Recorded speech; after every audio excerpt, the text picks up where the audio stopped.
আসসালামু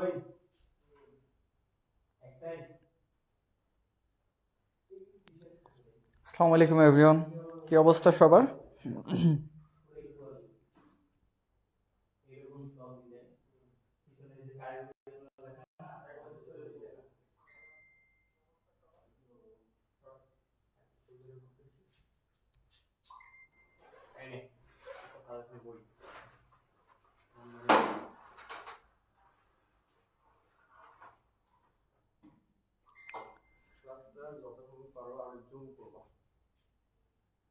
না ভাই, একটা জুম করার দরকার নেই ভাই।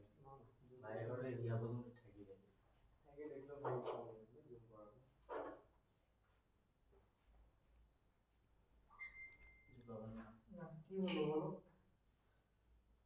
শেয়ার করছো কি গ্রুপে?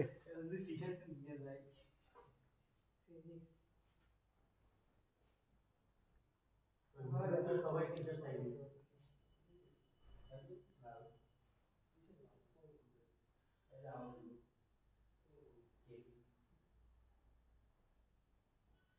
তাইদের সাথে তো আবার আলাদাভাবে কন্ট্রাক্ট।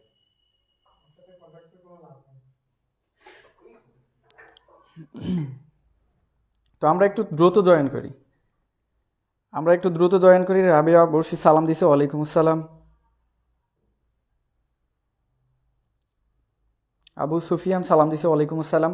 তো আমরা আমাদের পরিচিত বন্ধুদেরকে একটু মেনশন দেই, এই গ্রুপে যারা একটু অ্যাড আছে তাদেরকে একটু মেনশন দেই, আমরা দ্রুত ক্লাসটা স্টার্ট করব।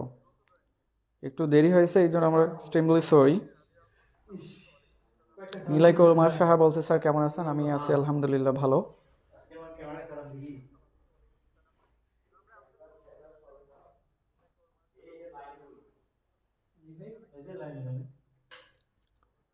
তো দেখো, আমি নবম অধ্যায় পর্যন্ত করাইছিলাম। এখন আমরা ভাইয়া শেষ থেকে প্রথমের দিকে একটু মুভ করব। আমরা শেষ থেকে প্রথমের দিকে এখন একটু আসব।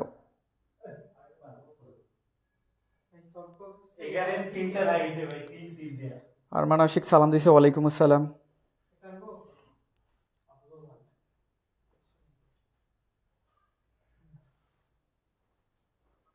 খায়রুল ইসলাম সালাম দিছে, ওয়ালাইকুম আসসালাম।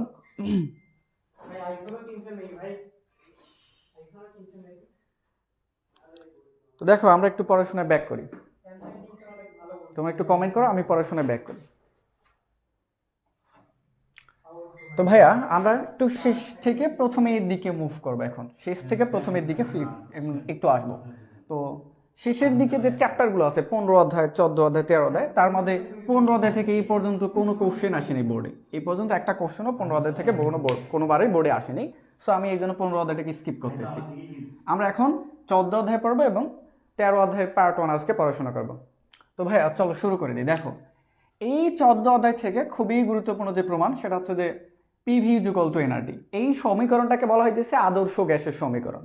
তো ভাইয়া আদর্শ গ্যাসটি, এটা একটু আগে জেনে আসি, তারপরে সমীকরণটা আমরা প্রতিপাদন করি।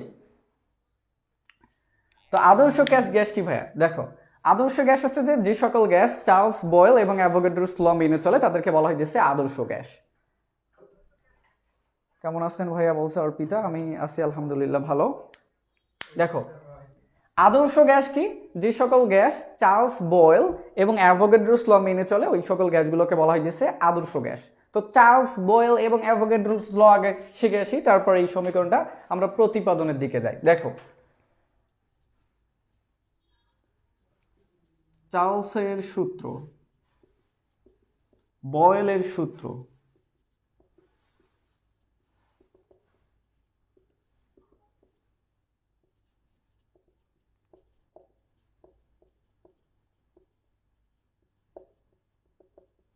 যে সকল গ্যাস এই তিনটা সূত্র মেনে চলে, চার্লস বয়েল এবং অ্যাভোগাড্রোস সূত্র মেনে চলে, সেই সকল গ্যাসকে বলা হয় ভাইয়া আদর্শ গ্যাস।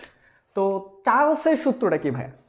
তো চার্লসের সূত্র হচ্ছে যে স্থির চাপে নির্দিষ্ট ভর বিশিষ্ট কোনো একটা গ্যাসের ভলিউম তার টেম্পারেচারের সমানুপাতিক। দেখো, এইখানে ধরো কিছু পরিমাণ গ্যাস আছে ভাই, একটা পাত্রে আমরা কিছু পরিমাণ গ্যাস নিচ্ছি। এটা একটা সিলিন্ডার, ধরো সিলিন্ডারে কিছু পরিমাণ গ্যাস আছে। তো ধরো সিলিন্ডারের যে গ্যাস আছে, গ্যাসের একটা তো চাপ থাকবে অবশ্যই। তো চাপের পরিমাণটাকে ধরো আমরা পি ধরে নিলাম। সিলিন্ডারে যেহেতু গ্যাস আছে, গ্যাস তো একটা নির্দিষ্ট আয়তন দখল করবে সিলিন্ডারের, ওই আয়তনটাকে আমি ভি ধরলাম। এবং যেহেতু গ্যাস আছে ভাইয়া, গ্যাসের একটা তাপমাত্রাও আছে, তো এই তাপমাত্রাটাকে আমরা টি কল্পনা করে নিলাম বা ধরে নিলাম। তো চার্লসের সূত্র বলতেছে যে চার্লসের সূত্রে ভাইয়া চাপ স্থির থাকবে, চার্লসের সূত্রে চাপ স্থির থাকবে। এই যে চার্লসের সূত্র, এইখানে চাপ স্থির থাকবে বা প্রেশার স্থির থাকবে। এটা মনে রাখার টেকনিক হচ্ছে যে চার্লসের সূত্র দেখো চ দ্বারা শুরু হয়েছে, চাপেরও দেখো চ দ্বারা শুরু হয়েছে। তো যেহেতু চ দ্বারা শুরু হয়েছে, এইভাবে মনে রাখতে পারো হ্যাঁ যে চার্লসের সূত্রে ভাইয়া চাপ স্থির থাকবে। তো চার্লসের সূত্র বলতেছে যে স্থির চাপে নির্দিষ্ট ভর বিশিষ্ট কোনো গ্যাসের ভলিউম গ্যাসটার পরম তাপমাত্রার সমানুপাতিক। চার্লসের সূত্র হচ্ছে স্থির চাপে নির্দিষ্ট ভর বিশিষ্ট কোনো গ্যাসের ভলিউম, নির্দিষ্ট ভর বিশিষ্ট কোনো গ্যাসের ভলিউম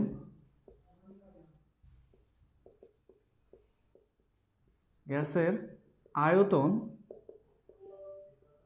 তার তাপমাত্রার সমানুপাতিক।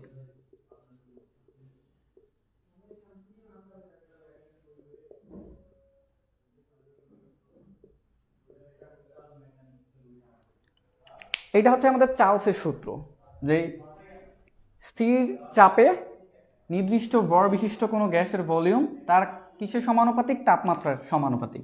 তো চার্লসের সূত্রে চাপ স্থির থাকে, তাইলে চার্লসের গাণিতিক ফর্মুলাটা কি হবে? চাপ স্থির থাকবে, নির্দিষ্ট ভরের কোনো গ্যাসের আয়তন, আয়তন কার সমানুপাতিক হবে ভাইয়া? তাপমাত্রার সমানুপাতিক হবে, তাপমাত্রার সমানুপাতিক হবে। এইটা হচ্ছে চার্লসের সূত্র, এটাকে 1 নম্বর সমীকরণ দাও। এরপর বয়েলের সূত্রটা দেখো ভাইয়া, এরপর আমরা একটু বয়েলের সূত্র দেখি, তারপর একটু অ্যাভোগাড্রোর সূত্র লিখতেছি নিচে, তো জায়গা নাই তো এই জন্য মুছে দিলাম, আমি একটু নিচে লিখবো পরে।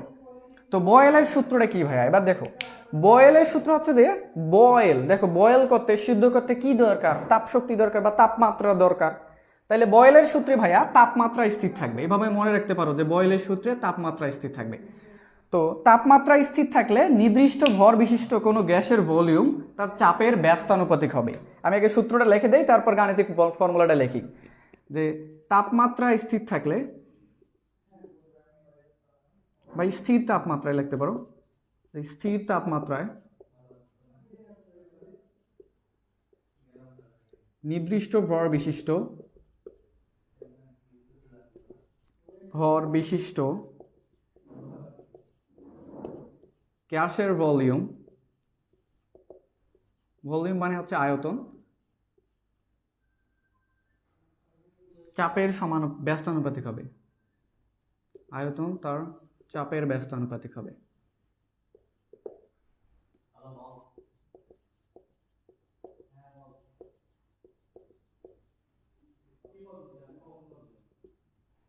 লেখা কি দেখা যায়? মার্কার একটু চেঞ্জ করতে হবে। আচ্ছা ঠিক আছে, দেখো বয়েলের সূত্র বলতেছে যে বয়েলের সূত্রে তাপমাত্রা স্থির থাকবে, যে টি স্থির থাকবে। তাপমাত্রা স্থির থাকলে বা স্থির তাপমাত্রায় নির্দিষ্ট ভর বিশিষ্ট গ্যাসের আয়তন, আয়তন কার সমান ব্যস্তানুপাতিক হবে ভাইয়া?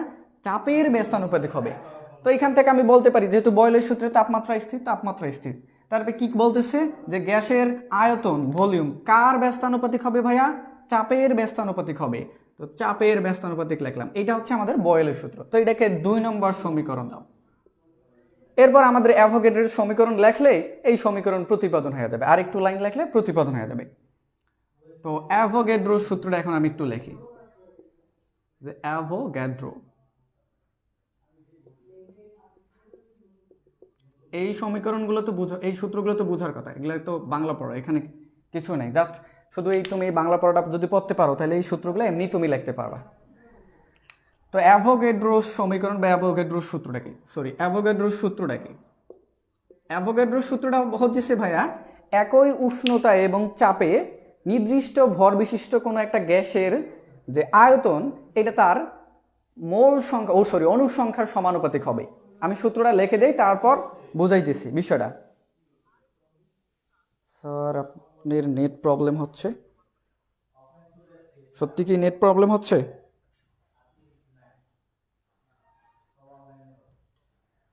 দেখো তো নেট প্রবলেম হচ্ছে কি?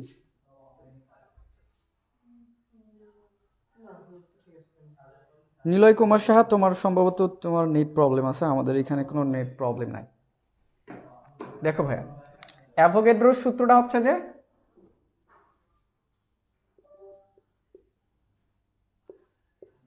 একই উষ্ণতা ও চাপে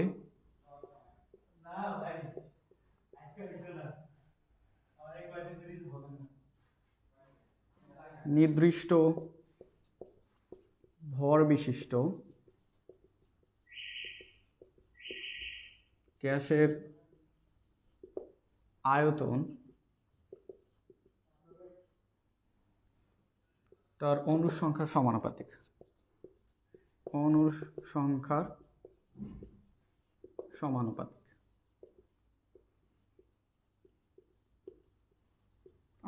মার্কারটা চেঞ্জ করা।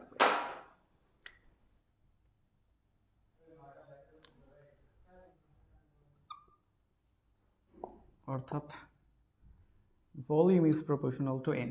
দেখো আমি আবার বলতেছি, অ্যাভোগাড্রোর সূত্র হচ্ছে যে একই উষ্ণতা ও চাপে, অর্থাৎ উষ্ণতা এবং চাপ যদি সেম থাকে, উষ্ণতার ভ্যালু সবসময় সেম থাকবে, চাপের ভ্যালু সব সময় সেম থাকবে, এগুলো পরিবর্তন হবে না, মানে এগুলো হচ্ছে কনস্ট্যান্ট। তো একই উষ্ণতা ও চাপে নির্দিষ্ট ভর বিশিষ্ট গ্যাসের যে আয়তন তার অণুর সংখ্যার সমানুপাতিক হবে। এইখানে যে গ্যাস আছে, গ্যাস তো অণু সমন্বয়ে, অনেকগুলো অণু পরমাণু সমন্বয়ে গঠিত। তো এইখানে যে গ্যাসের অণুর পরিমাণ আমি ধরে নিলাম যে এন পরিমাণ অণু আছে। তাহলে আমাদের অ্যাভোগাড্রোর সূত্র কি বলতেছে যে গ্যাসের যে আয়তনটা তার অণুর সমানুপাতিক হবে। তো আমি লিখছি যে গ্যাসের আয়তন অণুর সমানুপাতিক, ভি ইজ প্রপোর্শনাল টু লিখছি এন। তো এটাকে 3 নম্বর সূত্র দাও। এইবার একটু দেখো ভাইয়া, আমি জাস্ট এখানে একটু লিখে দিতেছি। এইবার দেখো ভাইয়া 1, 2 আর 3, এই 3টা সমীকরণ যদি আমি সমন্বয় করি 1, 2 ও 3 হতে, বা এগুলোকে যদি তুমি সমন্বয় করো তাহলে ভি ইজ প্রপোর্শনাল টু টি, আবার V is proportional to 1/p, তাহলে 1/p, আবার ভি ইজ প্রপোর্শনাল টু কি ভাইয়া এন, তাহলে এন, তাহলে ভি ইজ ইকুয়াল টু সমানুপাতিক চিহ্ন তুলে দিয়ে একটা সমান চিহ্ন বসাইতে গেলে অবশ্যই একটা ধ্রুবক লাগবে। তো এই ধ্রুবকটাকে আমরা ধরে নিলাম ভাইয়া আর, তাহলে P N is equal to R, উপরে থাকতেছে কি ভাইয়া টি এবং এন, আচ্ছা টি এবং এন, নিচে থাকতেছে পি। তো জাস্ট এই পিটাকে আমি একটু আর গুণন করলাম, এর সাথে আর গুণন করলাম, তাহলে দাঁড়াই দিচ্ছে পিভি ইকুয়াল টু, একটু সাজে যদি লিখি এন আর টি, সমীকরণ ভাইয়া আমাদের প্রতিপাদিত হয়েছে। দেখছো, আমি এই জিনিসটাকে আবার বলতেছি, আমাকে প্রমাণ করতে বলতেছে PV equal to R N R T. তো এই যে সমীকরণটা, এই সমীকরণটাকে বলা হয় আদর্শ গ্যাসের সমীকরণ। আদর্শ গ্যাস কি ভাইয়া? যে সকল গ্যাস চার্লস বয়েলস এবং অ্যাভোগাড্রোস ল মেনে চলে বা সূত্র মেনে চলে তাদেরকে বলা হয় আদর্শ গ্যাস। তো চার্লসের সূত্র হচ্ছে এইটা, যে চার্লসের সূত্রে হচ্ছে নির্দিষ্ট বা স্থির চাপে নির্দিষ্ট ভর বিশিষ্ট কোনো গ্যাসের আয়তন তার তাপমাত্রার সমানুপাতিক হবে। অর্থাৎ যদি চাপ স্থির থাকে ভলিউম তার টেম্পারেচারের সমানুপাতিক হবে, ভি ইজ প্রপোর্শনাল টু টি। এখান থেকে আমি বলতে পারি চার্লসের সূত্র থেকে। তারপরে বয়েলের সূত্র হচ্ছে যে স্থির তাপমাত্রায় নির্দিষ্ট ভর বিশিষ্ট গ্যাসের যে আয়তন তার চাপের ব্যস্তানুপাতিক হবে, অর্থাৎ volume is proportional to 1/p হবে, তাপমাত্রা স্থির থাকবে বয়েলের সূত্রে। এখান থেকে আমি এটা বলতে পারি। এবং অ্যাভোগাড্রোর সূত্রটা হচ্ছে যে ভাইয়া, যে একই উষ্ণতা ও চাপে নির্দিষ্ট ভর বিশিষ্ট গ্যাসের যে আয়তন তার অণুর সংখ্যার সমানুপাতিক হবে। তো অ্যাভোগাড্রোর সূত্র থেকে আমি বলতে পারি V is proportional two N. তো এখন তিনটাকে জাস্ট আমি সমন্বয় করলাম। এই প্রথম 1 নম্বর সমীকরণ, এইটা দেখো, এখানে দেখো V is proportional to T, V is proportional to T. 2 নম্বর সমীকরণে V is proportional to 1/p, তাহলে V is proportional to 1/p। 3 নম্বর সমীকরণে V is proportional two 1/n। এই যে জাস্ট লিখে দিলাম, দেখো 1, 2, 3 সমন্বয় করে, সমন্বয় করে যদি লিখে দেয় তাহলে থাকতেছে কি ভাইয়া, V is proportional to T 1 into 1/p into N. তো এই সমানুপাতিক চিহ্নটা তুলে দিয়ে একটা সমান চিহ্ন বসাইতে গেলে অবশ্যই একটা ধ্রুবক লাগবে। তো ওই ধ্রুবকটাকে ধরলাম ভাইয়া আর। এখানে আর কি ভাইয়া? একটা সমানুপাতিক ধ্রুবক, সমানুপাতিক ধ্রুবক, যেটাকে সার্বজনীন গ্যাস ধ্রুবকও বলা হয়। এই আর হচ্ছে একটা ধ্রুবক, সমানুপাতিক ধ্রুবক, যেটাকে সার্বজনীন গ্যাস ধ্রুবকও বলা হয়। এই আর এর মান হচ্ছে ভাইয়া 8.31 জুল পার মোল পার কেলভিন। তাহলে দেখো V is equal to R T N. তো এটা জাস্ট একটু আর গুণন করে দিলাম, তাহলে পিভি। আর এটাকে যদি সাজে লিখি এন আর এবং টি, সূত্র তোমাদের প্রতিপাদন হয়ে গেল। তাহলে আশা করি এই জিনিসটা বুঝছি। এটা বুঝছি কিনা আমাকে বলো তো, এটা আমরা বুঝছি কি না?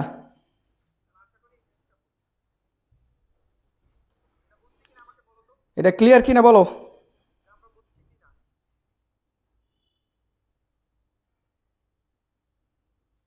একটু চাপেন, ওই পাশে চাপেন।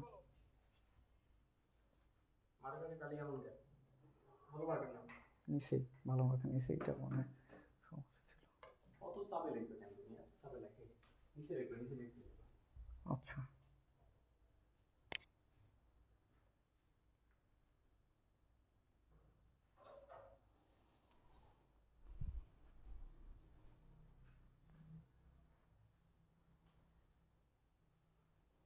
বুঝছি স্যার। তাহলে এটা যদি ক্লিয়ার, তাহলে আমরা একটু সামনের অধ্যায়ে যাই। ক্লিয়ার ভাইয়া? রাবিয়া বর্ষি বলছে। বাকিগুলোর কি খবর? একটু দ্রুত কমেন্ট করো। 16 তারিখ ফিজিক্স এক্সাম, ফিজিক্স 1 এক্সাম তোমাদের এখনো হয় নাই?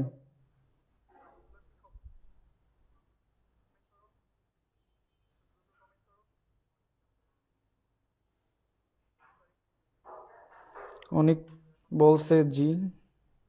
তাহলে এটা যদি ক্লিয়ার, আমি একটু সামনের দিকে আগাই। নিলয় কুমার সাহা বলছে ডান স্যার। আতিক হাসান বলছে জি ভাইয়া ক্লিয়ার। যেহেতু ক্লিয়ার, আমি একটু সামনের দিকে আগাই। এটা মুছে দিই, এটা মুছে দিই। এটা অনেক সহজ একটা প্রমাণ, এটা কিন্তু খুবই ইম্পর্টেন্ট, 3 স্টার যুক্ত প্রমাণ। এই প্রমাণটা রিসেন্ট 2 বছর থেকে আসতেছে, সো খুবই ইম্পর্টেন্ট কিন্তু একটা প্রমাণ, কন্টিনিউয়াসলি 2 বছর থেকে আসতেছে রিসেন্ট। সো এটা মিস করা যাবে না, এটা ভালো করে পড়তে হবে।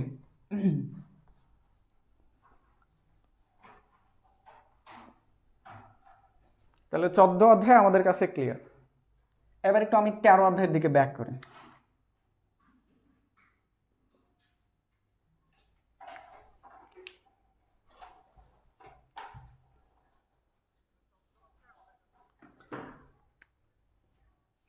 শব্দ ও শব্দের বেগ।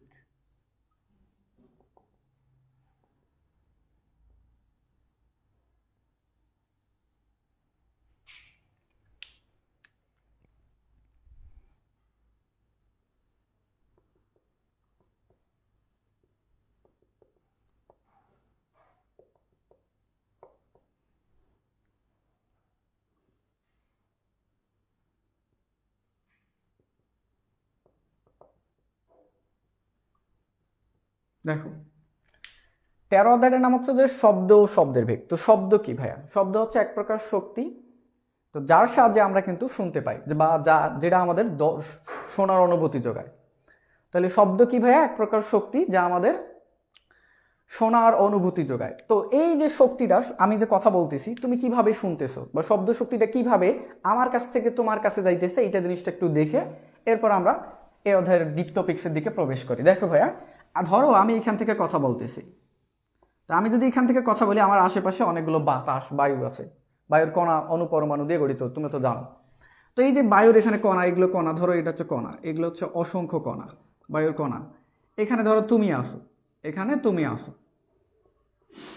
তা আমি যখন কথা বলতেছি, তখন দেখো ভাইয়া, আমি যখন কথা বলতেছি তখন দেখো, এই যে আমার কথা বললে এই যে বাতাসের অণুটা আছে, এই অণুটার কাছে আমাদের শব্দ শক্তিটা ট্রান্সফার হইতেছে। এই অণুটা এক পার্শ্ববর্তী অণুকে ট্রান্সফার করতেছে, কিন্তু এরা জায়গা পরিবর্তন করতেছে না। এই অণুটা তার পার্শ্ববর্তী অণুকে শক্তি ট্রান্সফার করতেছে, কিন্তু ওই অণু জায়গা পরিবর্তন করতেছে না। এভাবে প্রত্যেকটা অণু তার পার্শ্ববর্তী অণুকে শক্তি ট্রান্সফার করতেছে, এক পর্যায়ে এই শক্তিটা তুমি কিন্তু শুনতে পারতেছো, কিন্তু অণুগুলো নিজেদের স্থান থেকে জায়গা পরিবর্তন করতেছে না। তো এইভাবে আমরা মূলত শুনতে পাই। আমি যে কথা বলতেছি, তুমি এইভাবেই শুনতে পারতেছো। তাহলে আমরা শব্দ কিভাবে শুনতে পারি, এই জিনিসটা আমাদের কাছে ক্লিয়ার। এবার একটু প্রতিধ্বনিটা কি, এটা একটু দেখে আসি যে প্রতিধ্বনি কি। তো ধরো ভাইয়া, আমি এখান থেকে শব্দ উৎপন্ন করলাম, এখান থেকে শব্দ উৎপন্ন করলাম, তো এইখান থেকে শব্দ উৎপন্ন করলাম ভাইয়া। তো এই শব্দটা, এইখানে একটা দেয়াল আছে, বা এটা হচ্ছে প্রতিফলক তল, প্রতিফলক তল বা পৃষ্ঠ। এই প্রতিফলক তল বা পৃষ্ঠে বাধা পেয়ে আবার ভাইয়া আমার কাছে ফিরে আসলো, রিটার্ন আসলো শব্দটা। তাহলে শব্দের এই ঘটনাটাকে আমরা বলবো ভাইয়া প্রতিধ্বনি। প্রতিধ্বনি কি? শব্দ এক উৎস থেকে উৎপন্ন হয়ে যদি কোনো প্রতিফলক তল বা পৃষ্ঠে বাধা পেয়ে পুনরার মাধ্যমে ফিরে আসে, বা পূর্বের মাধ্যমে ফিরে আসে, তাহলে শব্দের এই ঘটনাটাকে বলা হইতেছে প্রতিধ্বনি। তাহলে প্রতিধ্বনি আমাদের কনসেপ্ট ক্লিয়ার। দেখো ভাইয়া, এই যে আমি এখান থেকে শব্দ উৎপন্ন করছি, এখান থেকে ধরো যে শব্দটা যাইতে T1 সময় লাগছে, এখান থেকে এই যে প্রতিফলক তল বা দেয়ালে আসতে T1 সময় লাগছে, এবং ধরো D1 দূরত্ব অতিক্রম করলো। এই যে শব্দটা এখানে বাধা পেয়ে ফিরে আমার কাছে আসতে সেম পরিমাণ সময় লাগবে, এইখানেও আসতে সেম পরিমাণ সময় নেবে। যদি T2 সময় নেয়, এখান থেকে প্রতিফলক তল থেকে আসতে যদি T2 সমান নেয়, তাহলে T1 এবং T2 এই দুইটার মান কিন্তু সেম হবে। শব্দ উৎস থেকে প্রতিফলক তলে যাইতে যে সময় লাগবে, প্রতিফলক থেকে বাধা পেয়ে ওই মাধ্যমে ফিরে আসতে সেম পরিমাণ টাইম নেবে, এবং সেম পরিমাণ দূরত্ব অতিক্রম করবে। এইটা যদি D1 হয় এবং এই যে বাধা পেয়ে ফিরে আসার দূরত্ব যদি D2 হয়, এই D1 এবং D2 সেমই হবে। তাহলে এই D1 এবং D2 এই দুটার ভ্যালু সেম হবে। তো এই প্রতিধ্বনির ক্ষেত্রে এই দুটা কথা আমাদেরকে মনে রাখতে হবে, যে প্রতিধ্বনির ক্ষেত্রে একটু মার্কারটা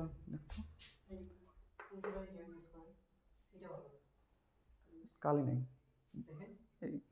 এখন বলা, আচ্ছা ঠিক আছে। তাহলে দেখো প্রতিধ্বনির ক্ষেত্রে এই কথাটা কিন্তু আমাদেরকে মনে রাখতে হবে, শব্দ উৎস থেকে প্রতিফলক তলে যেতে যে সময় লাগবে, প্রতিফলক থেকে আসতে ওই মাধ্যমে আসতে সেম পরিমাণ টাইম লাগবে এবং সেম দূরত্বে অতিক্রম করবে। তাহলে এই প্রতিধ্বনির কনসেপ্টটা আমাদের কাছে ক্লিয়ার। এইবার একটু শোনো, শ্রাব্যতার সীমা। তুমি সর্বোচ্চ ভাইয়া 20 থেকে 20,000 হার্জ পর্যন্ত কম্পাঙ্কের শব্দ শুনতে পারবা, এর বেশি তুমি কম্পাঙ্কের শব্দ শুনতে পারবে না। এই 20 হার্জের নিচের শব্দও তুমি শুনতে পারবে না, আর 20,000 হার্জের উপরের শব্দও তুমি শুনতে পারবে না। তুমি শুধু এদের মধ্যে যে শব্দগুলো হয় কম্পাঙ্কের, ধরো 30 হার্জ হলে তুমি শুনতে পারবা, বা ধরো 100 হার্জ, এভাবে তুমি এই কম্পাঙ্কের শব্দগুলো তুমি শুনতে পারবা। 20 হার্জের নিচে হলে কোনোদিনও শব্দ শোনা সম্ভব না, 20,000 হার্জের উপরে হলেও কোনোদিনও শব্দ শোনা সম্ভব না। তো এই কোশ্চেনটা কিন্তু খুবই ইম্পর্টেন্ট ফর তোমাদের এই ক বিভাগ, সংক্ষিপ্ত বিভাগের জন্য 2 মার্কের কোশ্চেনের জন্য এই কোশ্চেনটা কিন্তু খুবই ইম্পর্টেন্ট, যে শব্দের শ্রব্যতার সীমার ভ্যালু কত, 20 থেকে 20,000 হার্জ। এদের থেকে এই কোশ্চেনটা খুবই ইম্পর্টেন্ট, এইটা আসবেই একেবারে। তাহলে এটা আমি মুছে দিই। এবার আমাদের এই অধ্যায়ের মধ্যে 2টা রচনামূলক খুবই ইম্পর্টেন্ট। আজকে আমি একটা রচনামূলক করাবো এবং নেক্সট ক্লাসে আরেকটা রচনামূলক করাবো।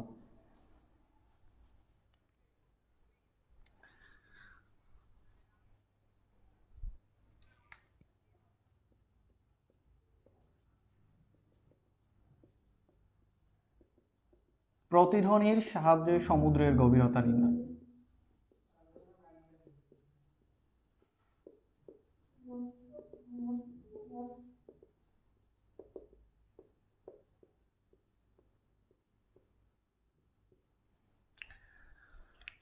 ভাইয়া দেখো, সমুদ্রের যে গভীরতাগুলো আছে, এই গভীরতাগুলো কিভাবে নির্ণয় করা হয়? সমুদ্রের গভীরতাগুলো ভাইয়া মূলত প্রতিধ্বনির সাহায্যে নির্ণয় করা হয়। তো প্রতিধ্বনির সাহায্যে কিভাবে সমুদ্রের গভীরতা নির্ণয় করা হয় সেটা এখন আমরা একটু দেখব। তো ধরো ভাইয়া, এইটা হচ্ছে একটা সমুদ্র, এটা হচ্ছে একটা সমুদ্রে এটা হচ্ছে তলদেশ, এটা হচ্ছে সমুদ্রের তলদেশ। এইখানে সবগুলা মাটি আছে, বালু আছে, তলদেশে থাকে বালু বা মাটি। এটা হচ্ছে সমুদ্রের উপরের পৃষ্ঠটা। এখন এই সমুদ্রে আমরা একটা জাহাজ বা নৌকায় করে এই সমুদ্রে গেছি। আমার চিত্র একদম বাজে। এটা ধরো একটা জাহাজ বা নৌকা, এই জাহাজ বা নৌকায় করে আমরা সমুদ্রে গেছি। এটার নাম হচ্ছে নৌকা বা জাহাজ, তুমি যাই বলো না কেন। এই জাহাজ বা নৌকায় করে আমরা সমুদ্রে গেছি, এইটা একটা সমুদ্রে গেছি। তো ভাইয়া দেখো, এই সমুদ্রে এই প্রান্তে, এটার নাম দিলাম যে ভাইয়া, এই সমুদ্র থেকে 8 মিটার গভীরতায় বা নিচের দিকে, এইটা হচ্ছে 8 মিটার গভীরতা, এই 8 মিটার গভীরতায় বা নিচের দিকে এ পয়েন্টে আমরা একটা যন্ত্র রাখছি। ওই যন্ত্রের নাম হচ্ছে প্রেরক যন্ত্র, এবং সেম পরিমাণ এই যে উচ্চতায় এ থেকে এই বরাবর ডি দূরত্বে সেম পরিমাণ উচ্চতায় আমি আরেকটা যন্ত্র রাখছি, সেটা হচ্ছে প্রাপক যন্ত্র। তো চিত্রটা বড় করে আট করি তাহলে সুবিধা হবে। এখানে একটা যন্ত্র রাখছি, সেটা হচ্ছে বি পয়েন্টে, সেটা হচ্ছে প্রাপক যন্ত্র। তো প্রেরক যন্ত্র কি আর প্রাপক যন্ত্র কি এটা বলতেছি, তাহলে একটু চিত্রটা ভালো করে আঁকি আগে। তো দেখো ভাইয়া, প্রেরক যন্ত্রের কাজ হচ্ছে শব্দ তৈরি করা। প্রেরক যন্ত্রের কাজ হচ্ছে শব্দ তৈরি করে এটা সমুদ্রের গভীরে পর্যন্ত নিয়ে যাওয়া। আর প্রাপক যন্ত্রের কাজ হইতেছে যে উৎপন্ন যে শব্দটা আসতেছে, এই যে বাধা পেয়ে ফিরে আসতেছে, অর্থাৎ প্রতিধ্বনিটাকে ক্যাপচার করা, যে কতক্ষণ পর ওইটা আসলো বাধা পেয়ে শব্দটা, এটা ক্যাপচার করা। তো আমরা কি কাজ করছি ভাই, আবার বলতেছি, এটা হচ্ছে একটা সমুদ্র, এই সমুদ্রে একটা নৌকাকে নিয়ে গেছি বা একটা ধরো শিপ বা জাহাজকে নিয়ে গেছি, এই জাহাজ থেকে 23 মিটার গভীরতায় আমরা একটা দুইটা যন্ত্র নামাইছি, একটা হচ্ছে প্রেরক যন্ত্র আর একটা হচ্ছে প্রাপক যন্ত্র। এ হচ্ছে এ বিন্দুতে প্রেরক যন্ত্র আছে, বি বিন্দুতে প্রাপক যন্ত্র আছে। প্রেরক যন্ত্রের কাজ হইতেছে শব্দ তৈরি করা, করে এটাকে সমুদ্রের গভীরে পাড়ে দেওয়া, আর প্রাপক যন্ত্রের কাজ হচ্ছে উৎপন্ন শব্দটাকে ক্যাপচার করা, যে প্রতিধ্বনিটা কখন আসলো না আসলো এটাকে ক্যাপচার করা। তাহলে এই এ থেকে ভাইয়া একটা শব্দ আমার এই বরাবর সমুদ্রে গেলে এই শব্দটা সমুদ্রে যেহেতু মাটি আছে, বাধা পেয়ে অবশ্যই ফিরে আসবে, বাধা পেয়ে এই শব্দটা অবশ্যই ফিরে আসবে। বাধা পেয়ে এই শব্দটা দেখো, এই যে বাধা পেয়ে ফিরে যাইতেছে উপরের দিকে, আবার বির দিকে ফিরে যাইতেছে। তো ভাইয়া আমি যদি এখান থেকে শব্দ করি, তুমি দেখো যদি আমি এখান থেকে শব্দ করি, শব্দটা এই দিকেও যাবে, এই দিকেও যাবে, এই দিকেও যাবে, একই সাথে চারদিক দিয়ে যাবে। তো আমি এখান থেকে শব্দ উৎপন্ন করছি, এই শব্দটা একবার এ থেকে বি এর দিকে গেছে এবং আর একবার গেছে এ থেকে সি এর দিকে, এটার নাম দেওয়া যে সি পয়েন্ট, এ থেকে সি এর দিকে গেছে। তো এ থেকে সি এর দিকে আসছে, এরপর বাধা পেয়ে সি থেকে বি এর দিকে গেছে। তো এই যে ভাইয়া এ থেকে বিতে শব্দটা গেইতে ধরো আমাদের T1 সময় নিল, যে এ হতে বিতে শব্দ পৌঁছাইতে সময়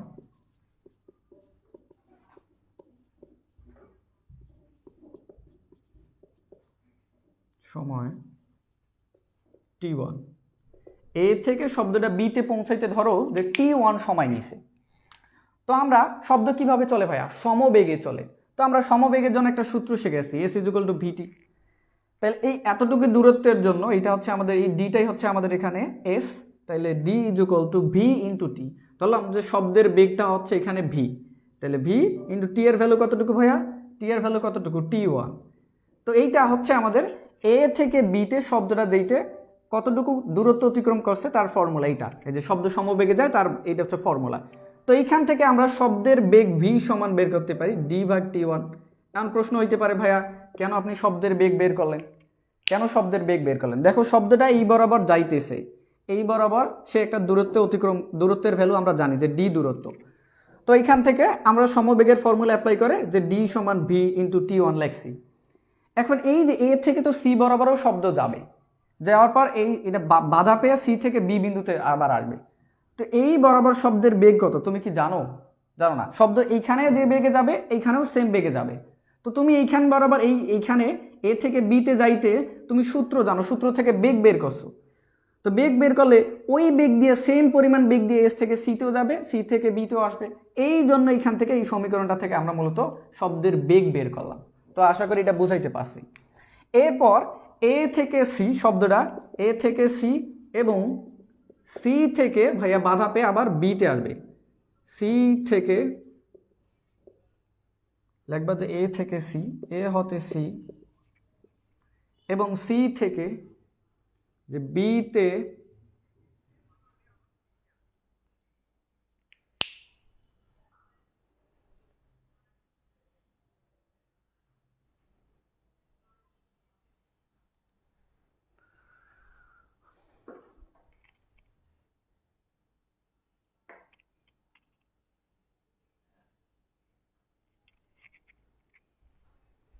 দেখো ভাইয়া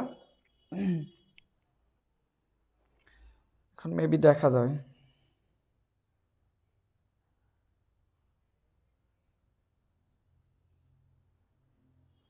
এখন মেবি দেখা যায়। আচ্ছা আমি একটু সরে লিখতেছি।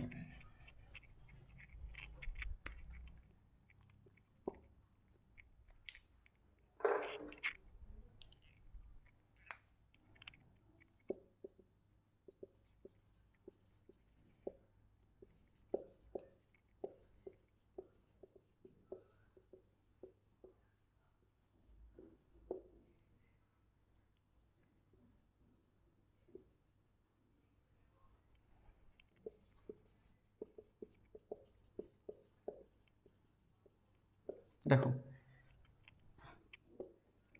দেখো ভাইয়া এই এ থেকে শব্দটা সিতে আসবে, সি থেকে বাধা পেয়ে আবার বিতে ফিরে যাবে। তো ধরলাম যে এ থেকে সিতে আসা এবং সি থেকে বিতে যেতে শব্দে সময় লাগছে টি2 পরিমাণ। তো শব্দ যেহেতু সমবেগে চলে, তাহলে আমরা সমবেগের জন্য সূত্র জানি কি, এস ইজ ইকুয়াল টু ভিটি। তো এখানে দূরত্বের মান কতটুকু, এতটুকু, এসি প্লাস সিবি। তাহলে এসি প্লাস সিবি সমান ভাইয়া কি, যে ভি ইন্টু সময়ের মান কতটুকু লাগছে ভাইয়া, টি2 পরিমাণ। সময়ের মান লাগছে আমাদের টি2 পরিমাণ। এবার একটু ফোকাস কর ভাইয়া, আমি কিন্তু শুরুতে বলছিলাম যে প্রতিধ্বনির ক্ষেত্রে যে শব্দ উৎস থেকে প্রতিফলক তলে যেতে যে সময় লাগবে, প্রতিফলক থেকে ঠিক আসতে সেম পরিমাণ সময় লাগবে এবং সেম দূরত্ব অতিক্রম করবে। তো দেখো ভাইয়া, এইটা হচ্ছে তোমাদের উৎস, উৎস থেকে এইটা হচ্ছে প্রতিফলক তল। এই প্রতিফলক তলের যে দূরত্বটা, প্রতিফলক তল থেকে উৎসে আবার ওই দূরত্বটা সেম, এটা আমি কিন্তু বলছি শুরুতে যে এই দূরত্বটা সেম হবে সব সময়। উৎস থেকে প্রতিফলক তলের দূরত্ব এবং প্রতিফলক থেকে বাধা পেয়ে শব্দটা উৎসে আসতে সেম পরিমাণে দূরত্ব অতিক্রম করবে। তাহলে আমি বলতে পারি এ সি এবং এই সিবি দূরত্বটা সমান। তাহলে এই সিবির জায়গায় আমি অবশ্যই এসি লিখতে পারি। তাহলে এসি প্লাস এসি সমান লেখা যায় ভি ইন্টু টি2। তাহলে এসি প্লাস এসি ভাইয়া সমান কি লেখা যায়, 2AC সমান ভি ইন্টু টি2। তো এখান থেকে এসির সমান আমি কি বলতে পারি, যে এসি সমান যে ভি ভাগ 2 ইন্টু টি2। এটাকে জাস্ট 2 নম্বর সমীকরণ একটু দাও, এটাকে জাস্ট একটু 2 নম্বর সমীকরণ দাও। এরপর একটু ভাইয়া ফোকাস করো, আমরা বের করতে চাই সমুদ্রের গভীরতা। সমুদ্রের গভীরতা কোনটা ভাইয়া, এটা হচ্ছে সমুদ্র উপরিপৃষ্ঠ, এই উপরিপৃষ্ঠ থেকে এই পর্যন্ত যে দূরত্ব আছে, এই তলদেশ পর্যন্ত যে দূরত্ব আছে সেটাকে সমুদ্রের গভীরতা বলে।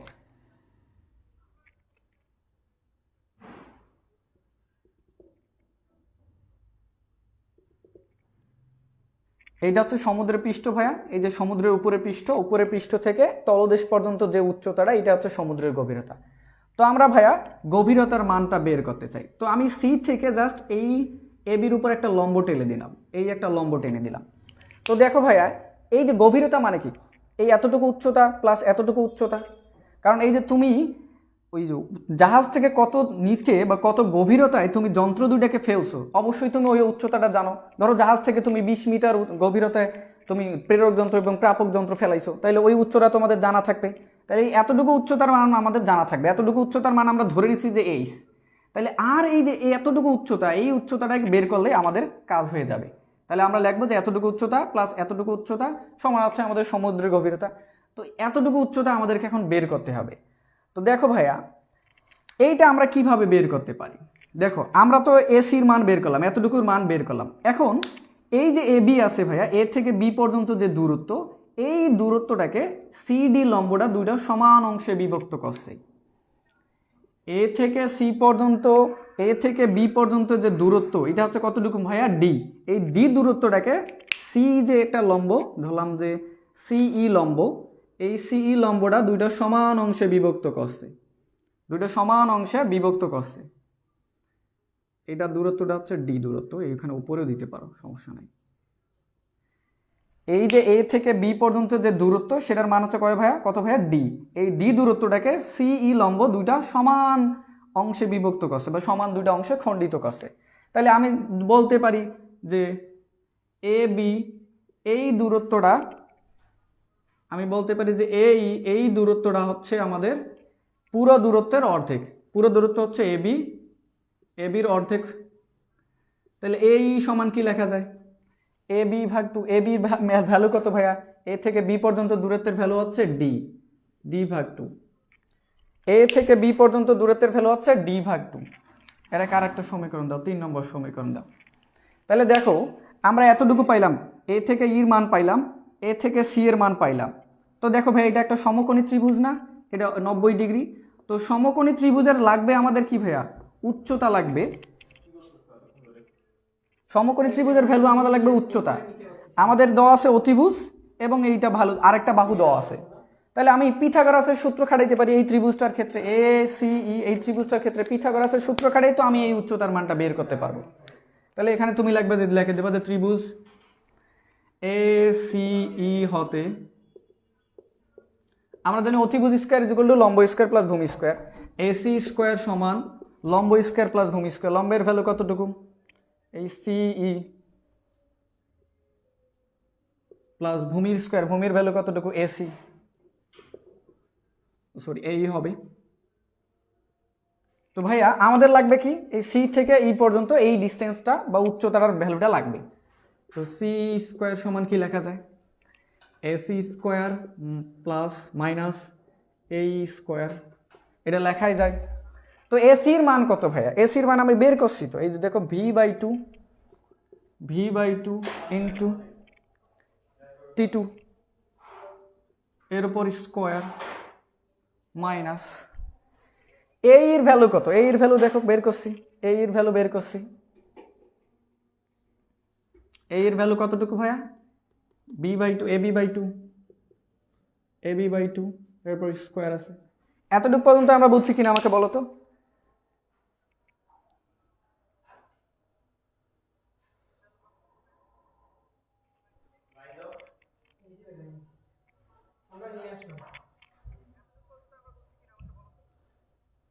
এতটুকু পর্যন্ত বুঝছি কিনা আমাকে বলো। যদি বুঝে থাকে আমি একটু মুছে দিয়ে আরেকটু কাজ করলে আমাদের হয়ে যেতেছে। এখন আমাদের জাস্ট এই সি এর মান বের করলে হয়ে যাবে। বলো বুঝছি কিনা? Last 2 line. আচ্ছা ভাইয়া দেখো, আমরা বের করতে চাই এই সি এর মানটা, এই সি এর মানটা বের করতে চাই। দেখো এ সিই এটা একটা ত্রিভুজ, এই ত্রিভুজের অতিভুজের মান আমরা বের করছি, এসির মান বের করছি, ভূমির মান এই মানও বের করছি।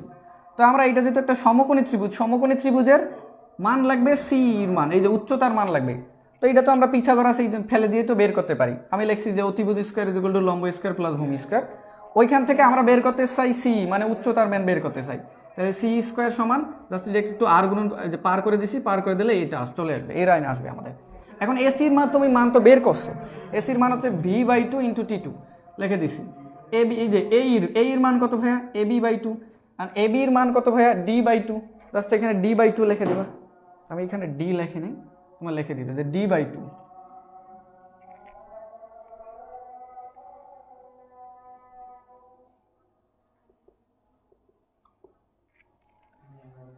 আশা করি এটা বুঝছি। যদি বুঝে থাকে আমাকে বলো। ক্লিয়ার ভাইয়া? আবু সুফিয়ান বলছে ক্লিয়ার। জি ভাইয়া বুঝছি। আতিক হাসান বলছে বুঝছি।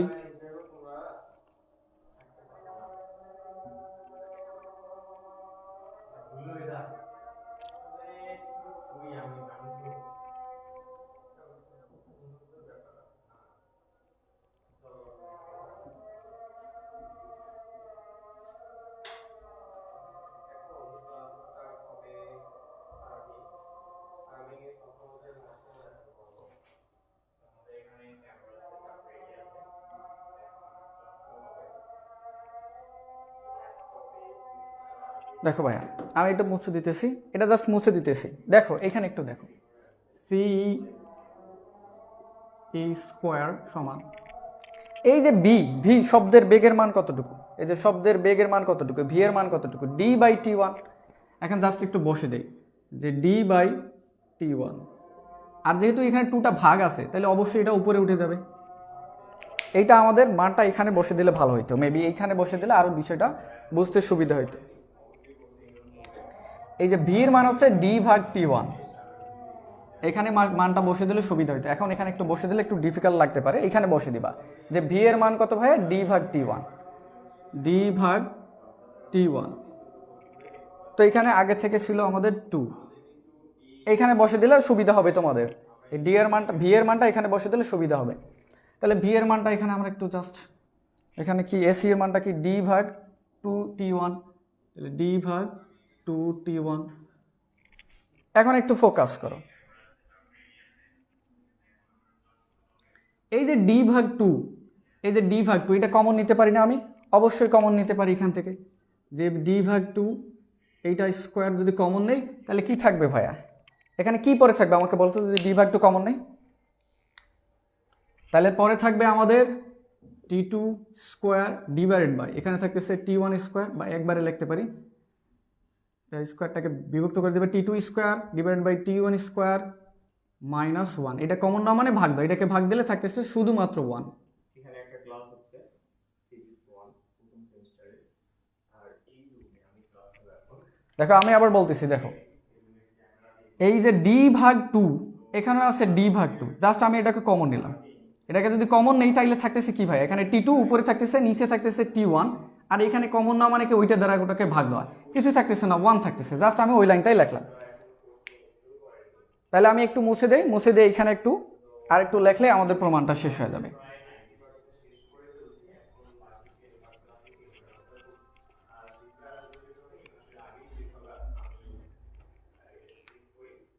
তাইলে c² আমি বলতে পারি এই d/2 ওর উপর স্কোয়ার ইন্টু, এই যে দেখো ভাই এখানে একটু আমি লসাগু যদি নেই, এটা হচ্ছে আমাদের t2, এখানে ছিল t1, লসাগু যদি নেই তাহলে থাকতেছে t1² লসাগু নিল যদি নেই তাহলে t2² মাইনাস এখানে থাকতেছে 1, সরি 1 না, এখানে থাকবে t1। এটা জাস্ট লসাগু নিলাম, লসাগু তো আশা করি সকলে পারি আমরা। তাহলে c² সমান d/2 এর উপর স্কোয়ার। দেখো ভাইয়া একটু ফোকাস করো, জাস্ট আমি এইটাকে একটু যদি রুট করে দিই পাশে, তাহলে কি দাঁড়ায়, এই সি সমান আমি বলতে পারি √, এতক্ষণ থেকে তো c² ছিল, জাস্ট এখন আমি c এর মান বের করতে চাই, আমাদের উচ্চতা মান লাগবে, আমাকে স্কোয়ার করা মান লাগবে না। তাহলে c সমান আমি বলতে পারি এটা ছিল বর্গ, পাশে পাড়ে দিলে রুট হয়ে যাবে। তাহলে থাকতেছে এখানে কি ভাইয়া, t2² minus t1² divided by t1²। তাহলে c সমান আমার কি থাকতেছে, দেখো স্কোয়ার রুট কিন্তু কাটাকাটি করা যায়, এই যে স্কোয়ার আর এই রুট কাটাকাটি, আবার এই স্কোয়ার এই রুট কাটাকাটি, তাহলে কি থাকতেছে d/2, স্কোয়ার রুট কাটাকাটি করলে কি দাঁড়িয়ে দিচ্ছে, এখানে থাকতেছে t1। এই স্কোয়ার রুট কিন্তু কাটাকাটি করা যাবে না, দেখো এই যে t2 minus t1 whole square যদি থাকতো তাহলে স্কোয়ার রুট কাটাকাটি যাইতো, কিন্তু যেহেতু t2² মাইনাস t1² আছে, কিন্তু এই স্কোয়ার রুট এগুলো কাটাকাটি করা যাবে না, তাহলে আমাদের এখানে পরে থাকতেছে কি ভাইয়া, √, t2² মাইনাস t1²।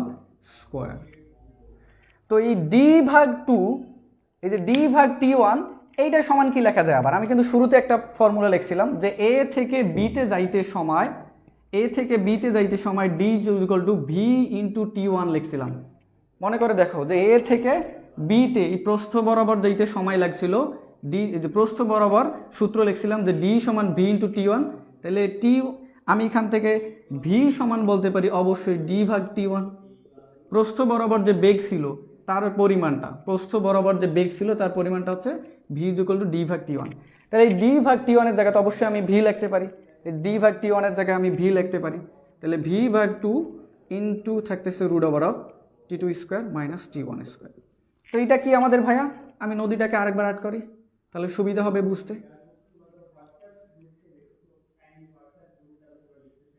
এরা ছিল আমাদের এ পয়েন্ট, এটা ছিল আমাদের বি পয়েন্ট, এটা হচ্ছে তল ছিল সি পয়েন্ট,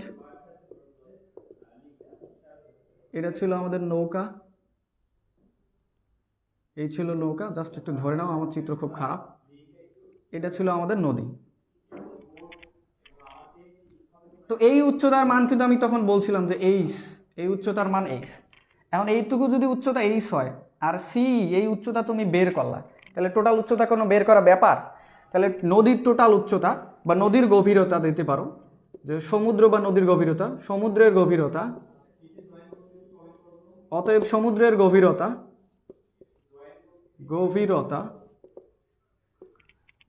সমান তুমি বলতে পারো যে এতটুকু উচ্চতা প্লাস এতটুকু উচ্চতা, h প্লাস c। এই উচ্চতাটাকে আমি h প্রাইম দ্বারা প্রকাশ করলাম, যে সমুদ্রের গভীরতা এটাকে h প্রাইম ধরে নিলাম।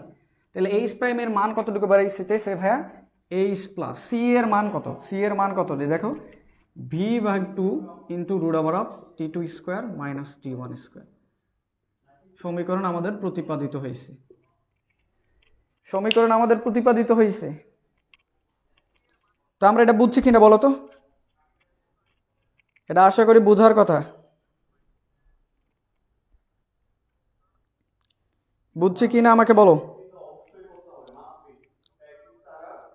আমি আবার বলতেছি, দেখো আমাদের সমুদ্রের গভীরতা লাগবে, আমরা সমুদ্রের গভীরতার মানটা বের করতে চাই। তো ভাইয়া আমরা সর্বপ্রথম এই নৌকা এইটা ছিল একটা নৌকা, ধরে নাও যে এটা একটা নৌকা, এটা হচ্ছে একটা নৌকা, এটা নৌকা বা এটা হচ্ছে একটা লঞ্চ ধরতে পারো, বা স্টিমার তুমি বা জাহাজ যাই ধরো না কেন, এই জাহাজ করে সমুদ্রে গেছি। সমুদ্রে যাওয়ার পর এই যে সমুদ্র থেকে 23 মিটার গভীরতায় এ পয়েন্টে একটা প্রেরক যন্ত্র রাখছি, আর বি পয়েন্টে একটা প্রাপক যন্ত্র রাখছি।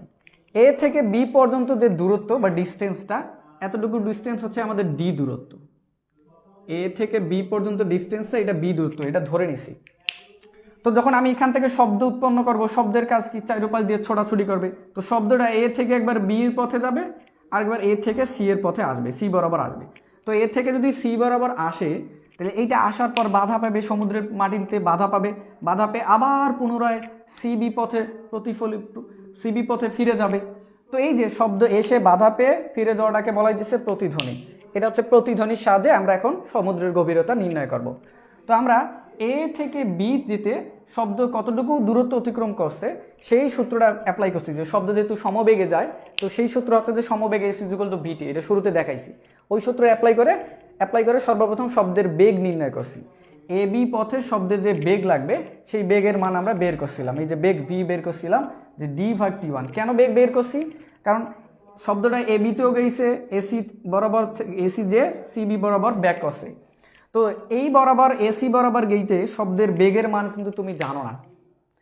এবি বরাবর গেইতে যে বেগ লাগবে আমরা জানি এসি বরাবর গেইতেও সেম পরিমাণ বেগ লাগবে। যেহেতু জানো না, তার মানে এবি বরাবর বেগ করলে এসি বরাবর বেগ বের করা হয়ে যাবে। তো আমি জাস্ট ওই কাজটাই করছি, এই জন্য এবি বরাবর আগে বেগ বের করছি। এটা ছিল আমাদের 1 নম্বর সমীকরণ।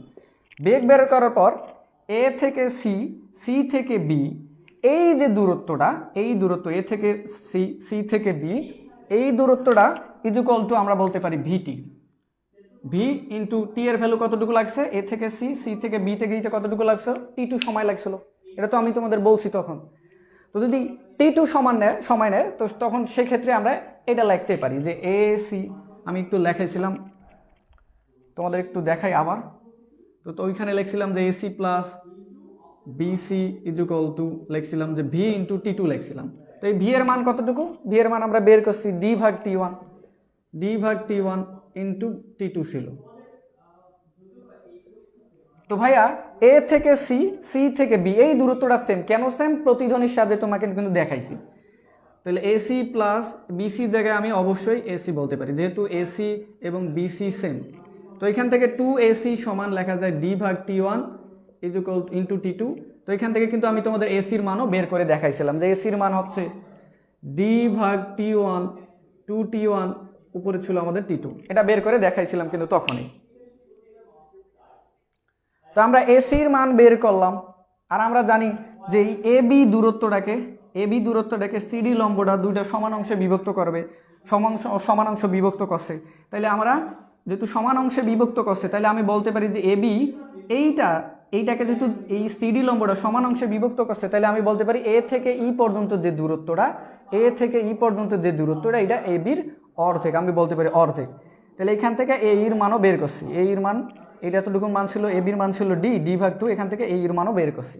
তো আমরা একটা ত্রিভুজের, এটা একটা সমকোণী ত্রিভুজ, এই সমকোণী ত্রিভুজটার ভূমির মান বের করছি, অতিভুজের মান বের করছি।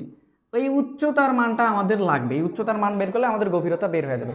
তো এই উচ্চতার মানটা আমাদের লাগবে। তো এটা কিভাবে বের করব? পিথাগোরাসের সাহায্যে। দেখো পিথাগোরাসের সাহায্যে এই উচ্চতার মানটা আমরা বের করছি। এরপর এই উচ্চতা প্লাস এতটুকু উচ্চতা ইকুয়াল টু নদীর গভীরতা বা সমুদ্রের গভীরতা। আশা করি এটা বুঝাইতে পারছি। এটাকে আরেকবার ক্লিয়ার করে দিলাম। তাহলে আজকের ক্লাসটা এখানে শেষ করি। দেখা হবে আমাদের নেক্সট ক্লাসে, ইনশাল্লাহ নেক্সট ক্লাসে। ভালো থাকো সকলে, আল্লাহ হাফেজ, আসসালামু আলাইকুম।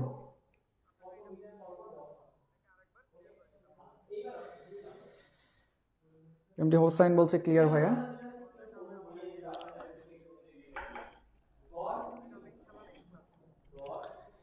তাওহীদ